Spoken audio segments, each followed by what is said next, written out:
Oh, g'day, champions. We've got a bit of a curiosity on the bench today. It's a Scottish-made amp. I didn't know there were any production amps in Scotland. This one looks like it's probably, judging by the condition of it, maybe 90s, maybe early 2000s. So Bradley is the brand. We've got two Bradleys in the shop today, and the model is called the Hog. So this was brought in for intermittent signal, primarily scratchy, sort of distorting signal. Often when that's the case, there's multiple issues at play. So we'll have a quick look at the construction, see if it's got any quirkiness in the design. Looking at the front panel, I've already spotted a few things, as most of you probably already have too. Reportedly, the owner has the schematics, so I'll see if he can send that to me, and we'll have a look at that as well, and see what's required to make it a long-term reliable little choocher. Well, not so little. It's a pretty wide cabinet, that one, for a 12-inch driver. And it's damn heavy. I think it's some kind of composite like MDF or chipboard or something, which tends to be heavier than solid timber like pine or even birch ply, which is much more durable. So it's sort of, I guess you could say, like a 2.5 channel amp. You got two drive, so I guess like the gain over there. You got a shared EQ between two channels. You got two master volumes, one for each channel, an effects loop, which I assume is just before the phase inverter, as it usually is. Presence control and a fat switch, which is snapped off. Now you've got the indicators, show you which channel you're in, and you can manually switch on the front, or you can switch via this crazy plug, which my viewers during a live stream told me was some strange European type phone plug. I've literally never seen this before. It's like an RJ45, but with the connectors on its side and stretched out sideways. It's really weird. I'm not convinced that this is a very good choice for a foot switch plug or socket, considering it's probably unobtainium now, unless you go onto the the eBays and look for the assorted surplus buckets of random components or something like that. The fat switch is snapped off. That's just your PCB mounted sort of, I guess, Marshall style switch. A lot of different brands use the same switch though, so I believe I've got some of them in stock. We should be able to replace that, because that's the actual shaft that's broken off. It hasn't just lost its button. So let's spin her around and have a look at the back. Oh, I can feel that lip there's delaminating, which is often the case with MDF. Alright, so we've got like a sort of 3/4 type back design. Just allowing access to the valves, a bit of airflow. You can see down there it's sporting two JJZL34s, which look, at least visually, in good condition, although suspiciously close to that speaker. So that's an interesting way of doing the speakers. You've got external speakers 16 ohm, and add, I guess, would parallel it to the existing speaker, and cut would cut out the existing speaker, I guess, but we'll double check that before we go plugging anything into it. It's evidence here that it's a universal transformer. It's curious that they've only got one fuse rating there, like it should be. Say it's 2.5 amp for 110 volt. It should be like 1.25 amp for 230. Going off the plate here, model number HOG 60112. I'll look it up because I did a brief bit of research, but I couldn't find much information at all. But it was pretty quick because I'm very busy. 98 AV0401, so I'm thinking that's probably the year, 98, and that could be the month and the day or something. I have no idea. Could also be 2001, who knows. But it's around that era, late 90s, early 2000s, no matter which way you look at it, if that's got anything to do with the date, which is about what I suspected, just having a look at the thing and, you know, getting its vibe, bro. Alright, so just a look at the baffle. She's a bit loose. You can see movement under those screws when I flex it back and forth. Oh, okay. So it's not anchored at all. That screw's just pulled out of its cleat. Looks like it might be a timber cleat. Not sure if that's brush strokes or grain, but hopefully it's timber, but that's where I felt the blistered bit on the front. So I think the timber's split in that area. So we'll have to take the baffle off and glue that back flat and drill a pilot hole or figure something out to reaffix that. You can't just have the baffle hanging on by 3 screws or something. But yeah, it's an MDF baffle, quite flexy. MDF's not a great choice for a baffle. So I don't know if maybe we make a new one. And the speaker's got like 3 different types of screws too. So I think someone's been maybe swapping drivers out, or maybe the screws stripped and they put larger ones in there or something. Not sure. Worst comes to worst, we can fix that cleat up and we can install some threaded inserts to take the take some machine screws, even if these holes are completely reamed out. I don't like the idea of timber screws in the MDF. It's not great at the best of times, let alone in a vibrating cabinet that's getting thrown everywhere with a big heavy speaker hanging off the back of it. Now that's just a plain piece of MDF. There's no lip on the front. So when you play real bassy notes, you might get a bit of the flappy, farty sound from the grill cloth hitting the front. Should run a perimeter cleat around the edge, like 6mm I found is about right, 1/4 inch. That suspends the cloth in midair, so it doesn't flap against the front of the baffle in bassy notes. If these cleats are anything to go off, I think the front ones are probably solid timber, so that's good. We can glue it back together. Bit of epoxy in there and just re-drill a pilot hole and we'll get that screw functioning again. We'll check the other ones while we've got it out. But yeah, they've gone with 18mm MDF on the top. I can't remember what that is in inches.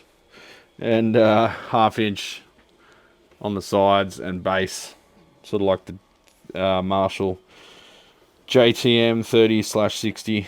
It's still intact, so maybe they did like finger joint or something. Don't know, but it seems pretty solid still, which is good. And she's lost a feed at some point, and someone's put some felt washers on there, but the felt washers aren't clearing the screws, so the screws will still scratch the timber floor. It squashes down and the screws still scratch. But they've got threaded inserts, so we can pop some new rubber feet on there with some machine screws, and you know, Fanny's your great aunt. She actually was mine. But I've given the speaker a sweep. There's no strange tones or anything, so I think the speaker's golden, so I'll stick the cabinet aside and get onto the amplifier. So just a quick look at the top. The only things we've got poking out of the top are the output valves with 2 holes, so they must have made like a 100-watt version as well. No preamp valves, so judging by the height of the chassis, higher than your average, you know, Fender or Marshall, they've probably got the valves on the other side of that circuit board pointing down this way, which would be pointing up in normal position. So this is not real great. If you're fumbling around changing valves and stuff on a dark stage, and if the power wasn't turned off, I know that'd be stupid to do, but people often go, oh, yeah, as if you're going to do that. You wouldn't change a fuse with the power plugged in. Like, have you guys ever met musicians? You have to design it for like every case, every possible. If it's possible to do it, a musician has done it, right?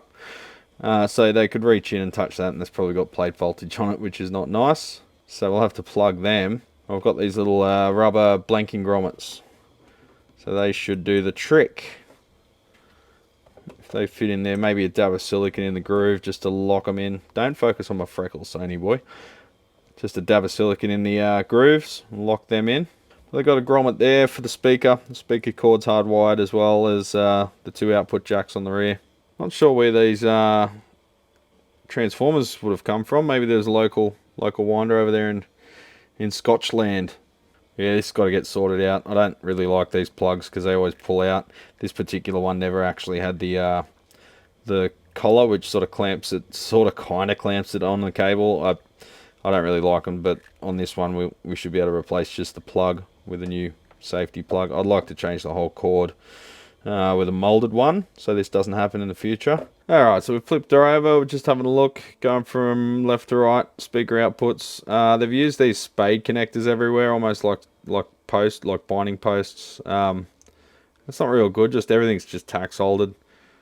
So where there's some slack on the wire, I'd like to just see a fold going around there just so the wire doesn't strip itself off the spade connector, but that's a really weird way of doing it. I've seen people do that for quick dodgy repairs, but not for actual production. So we've got PCB mounted output stage, scalable to 4 valves. This particular one, as you saw, has got 2. And the solder connections are on the other side. That's fun for servicing.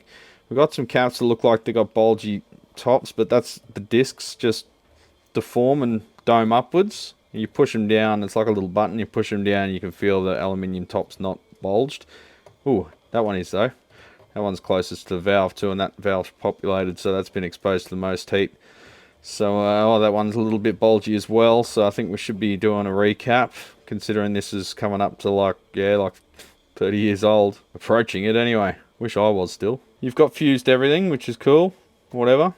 Maybe it's for the European market as well. You got a 470 ohm down there, which is likely a choke substitute. It's the first screen dropper. You got 2 1K screen grid resistors, Got adjustable fixed bias as you'd expect. Mains fuse mounted internally, which is pretty annoying. If you ever blow a mains fuse, you've got to take it apart, but if you blow a mains fuse, it probably needs attention anyway, so I guess it doesn't really matter. Now I'll just spin it around to have a look at the front side. Alright, so starting at the input end, actually that's a pull pot. And it's got a cap across it, so that's likely a pull bright switch, but there's no notification of that on the front panel at all. So I didn't know that was there until I had a look inside. You got 1 relay, 2 relay, 3 relay, 4 relay. You got PCB mounted everything. Single-sided, non-through hole plated, which is a little bit sketchy. But everyone does it. All the cool kids do it. You got some strategic little carbon comps down there. Look like a bit of magic sauce for the plate loads. Yay hiss. Got another carbon comp down there, which looks like it's touching that pot. It's just clearing it, but yeah, a bit close for comfort, isn't it? You got the world's longest interconnect compared to the distance it travels. I'm not a fan of ribbon cable at the best of times in valve amps, particularly not for HT stuff. And that is the only connection to this board, so that is HT stuff. Yay! Again, the plate connections for the output valves, they're just tack soldered to the spade connectors there, which is a bit sketch for such a critical connection. There's our problem switch. So I'll have a dig around in the parts inventory and see if we've got one of them. If not, we can get one on order. We've got a little bit of what looks like grinding or scraping shmoo down there. I'm not sure what the deal is there, if something's going on with the jack. I'll have a closer look when I put the camera down. We've got those annoying cliff style jacks with the offset pin. I don't even know where to get them at the moment. I think CE used to have them, but I'm not sure they still do. I'll have to have a look at the catalogue. Or the cattle dog, as we call it over here in Australia. Here's a foot switching circuit. There is a dual inline package there. I'm not sure what it is. Maybe they're taking a leaf out of one of the other manufacturers' books on how to do all the foot switching craziness, like using one of the bar graph drivers. I forget who did that. I think it was Marshall. LM39, 15 or 14. I don't know. I remember those numbers. But it was the coolest thing ever as a kid, making a bar graph that jumped up and down in time with the music. So I think I built a few of them. Alright, what do we got valve wise? V1. Hold it up to the light. Any etching? A 7025 Sovtek. V2, I assume. We've got another 7025 Sovtek. Gee, I wonder if it's a 7025 Sovtek. Wouldn't you know it? It is! And just for a change, we've got another 7025 Sovtek. But we have one, which I assume is a phase inverter. JJ's ECC83, so probably replaced. I reckon that's come with all Sovtek glass, and then the JJ's have been put in during a service at some point, both the output valves and this one for the phase inverter. So anyway, let's get them back in, and I'll just have a quick look at the sockets before I do, or just make sure they're in good nick, because there's no point putting a valve in a shitty socket, and they are shitty sockets. They're the type that like PVUs, they're like plastic, they look like ceramic, but they're not, they're plastic. Ruby do make a ceramic replacement for them though, which is a bit nicer, because sometimes these melt, especially if you use them for EL84s, biased at about 160%, like every manufacturer seems to think is par for the course.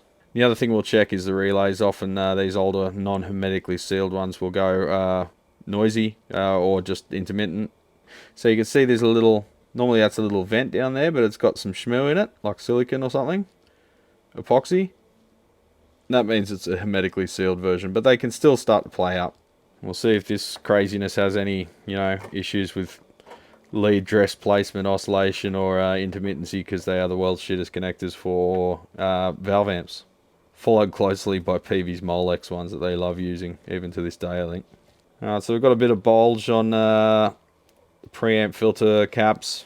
Pretty mild, but I'd suggest they're not too long for this world. So once they start bulging, it's generally because the ESR's gone up and it's working like a resistor as well. And that's generating a bit of heat, which is making the gases want to expand inside. It's making the electrolyte boil, essentially, and it wants to escape. But funnily enough, these might have been changed because they're floating up above the board. You can see there's a big gap under them. So I think that's some other local heroes at work. as is often the case. So I think I'm going to recommend a full recap for this one. They are radials, so, you know, not the end of the world. They're not super expensive like the silly axials that everyone still uses. And I think it's a good idea for a peace of mind and, you know, not to see this back anytime soon. Now, it's got these annoying, like, I don't know, 20mm pots. And you can usually, I think the pin spacing from memory is the same as 16mm, so you can usually use the 16s. But you might find the shaft height is a little bit off, so you might have to space them off the board a bit, which is not fantastic. Because you want the shoulder of the lead to be hard against the PCB. But we'll have a look. Let's not count our chickens before they hatch. They may work perfectly fine, we may not have to replace anything. So we can see down there it's got that little, looks like a resistor with one band, that's just a link. So that's wired in series. I'll double check that before firing it up that it's 240 volts, but having said that, the customers used it with 240 volts with no problems, so that's being overly cautious, but just saying what you can do if you get an amp in that's, you know, condition unknown. So overall, not too complex. I think we should be able to work on this even without schematic, but hopefully we can get one anyway just to have a quick look. So let's get those valves back in it and fire it up and give it a quick test. Alright, so someone's gone crazy spraying stuff in the, probably in the socket at the front, and that's gone in this valve socket too. So it's all got greasy schmoo all over it, so that's not good. We'll have to clean all that off. If you're going to use contact cleaner on a jack, make sure it's the stuff that explicitly says on the front leaves no residue. Otherwise it'll have oils and possibly silicons and all sorts of stuff in it. You really don't want that anywhere in a valve amp except for maybe a tiny little whiff of a squirt on the pots, inside the pots, not on the back shells of the pots, which I've also seen. Seen it all, champions. Got the 1,000-yard stare to prove it. Well, they're looking a bit off. Better straighten those pins. Might have to retension them a bit too. When the pins are that sort of out of alignment and people just shove them in, you end up sometimes mangling the contacts as well. But that's what these little chidges are for. The little Bakelite things. You often get them on new old stock valves. I think they used to ship all the valves with them on in the box. So if the box got smushed, didn't bend the leads over. And you can use them to just get everything sort of more or less aligned again. You just shove it on. Slightly like countersunk holes that side to help guide the misaligned pins in.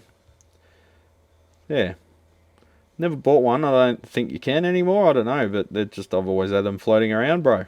Alrighty, so just passively testing. Yeah, I put transformer primaries. We're relatively balanced at 37 to 36.3 ohms per side, which is about what you'd expect for an amp of this character. So let's fire it up. We'll check the balance between the two valves. We should be seeing about the same measurement, considering they are pretty close in resistance there.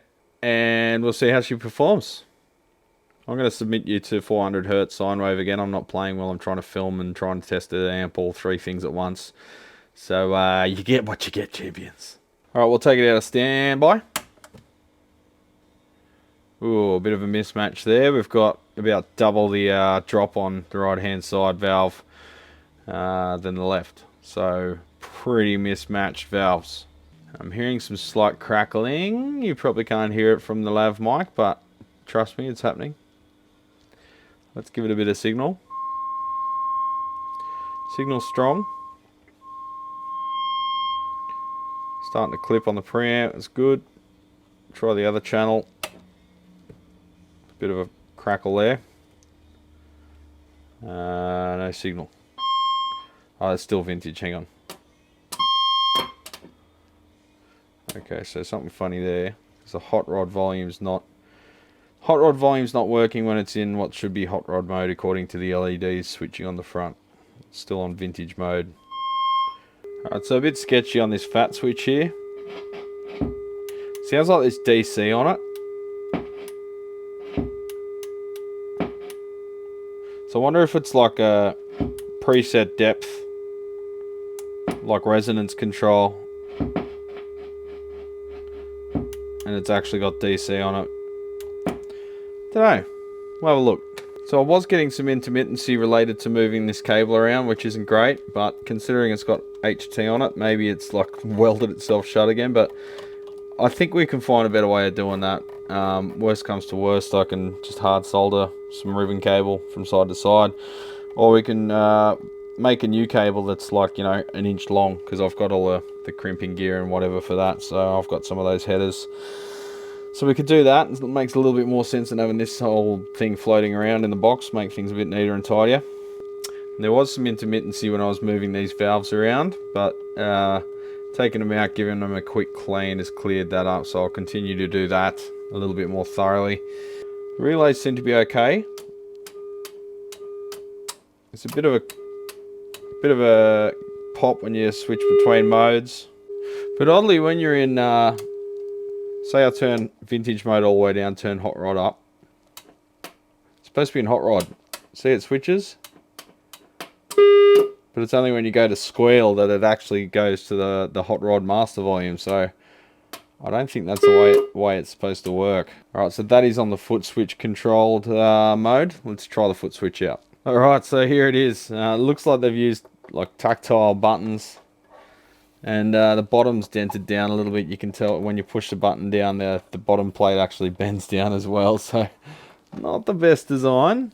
You can see how thin it is. It's like a piece of custom fabricated metal, and it's got these little connectors on the back, so I don't know, they might be pedal power supplies. Maybe it's tapping into the power supply to supply a couple of pedals as well. I'll just check the voltage on them and see what it is. It's got the funny 10mm LEDs that were in all our high school projects back in the day. They sort of give you a nostalgic feel, seeing the big 10mm LEDs, because we used to use them for like traffic light projects for our slot cars and all sorts of stuff.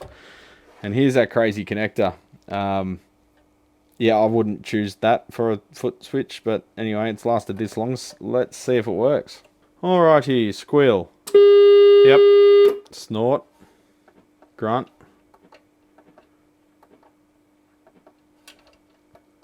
Squeak.